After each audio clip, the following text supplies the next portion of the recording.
আজকে আবার একটা খুব মজার রেসিপি নিয়ে চলে এলাম। আজকে রেসিপিটা যেটা করছি শীতকালের সবজি দিয়েই বানাবো। সে আমার পেঁয়াজ রসুন আর লঙ্কাটা মোটামুটি অল্প অল্প ভাজা ভাজা হয়ে গেছে। এবার এর মধ্যে আমি দিয়ে দিচ্ছি চিংড়ি। আমার ভাজা ভাজা অল্প অল্প হয়ে গেছে, এর থেকে বেশি আমি ভাজবো না, কারণ চিংড়িটা শক্ত হয়ে যাবে। এরপরে এর মধ্যে আমি হালকা একটু ভাজা ভাজা হবে। চিংড়ি দেখে বুঝতেই পারছো আমি কিন্তু বেশি ভাজিনি, একদম তেলের মধ্যে সতে টাইপ। আমার ভর্তার পেস্টটা হয়ে গেছে ঠান্ডা করে। এবার আমি ফোড়ন দেবো কালো জিরে, দুটো শুকনো লঙ্কা।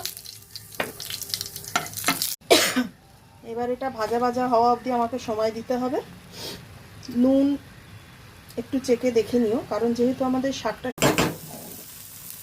আমার ভাজাটা ভর্তার মোটামুটি হয়ে গেছে। এবার আমি নামাবো। গরম গরম ভাতের সাথে